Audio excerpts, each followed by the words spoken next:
Mulțumesc pentru prezență. Ați primit materialele pe mail. Ați văzut despre ce e vorba. Hotărâre privind aprobarea devizului general actualizat, nivel proiect tehnic, pentru obiectivul de investiții, reabilitarea, modernizarea și echiparea ambulatorului integrat al Spitalului Municipal Oltenița.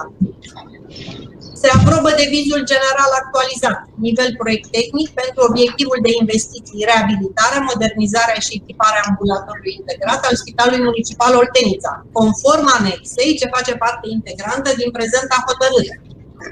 Cine este pentru? Pentru. Aș avea și eu câteva întrebări, doamnă. Aș avea câteva întrebări, adică înainte să aprobăm, să avem și o dezbatere. Pentru. Vă rog. Spuneți-mi și mie, vă rog, când a fost inițiat acest proiect? În ce dată? Proiectul de modernizare, reabilitare și echiparea ambulatorului integrat. În 2018. În 2018. I-a aprobat SF-ul și documentația.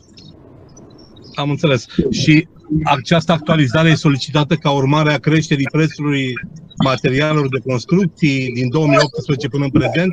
Nu, dacă v-ați uitat pe deviz, reactualizarea este o sumă mai, ați văzut, o sumă mai mică. Pentru că în urma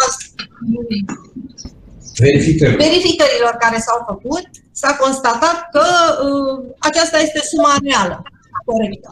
Deci, valoarea finală pe care o votăm astăzi este 5.872.742 de lei, nu? Cu tot cu TVA. Da, exact ce aveți aici, da.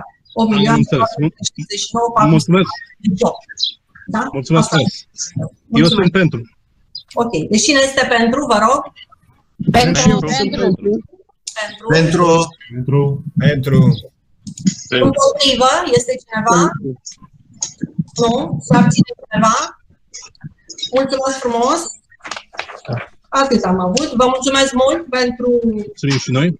că ați făcut eforturi să fiți prezenți. O zi frumoasă vă doresc! Zi bună! Mulțumim frumoasă!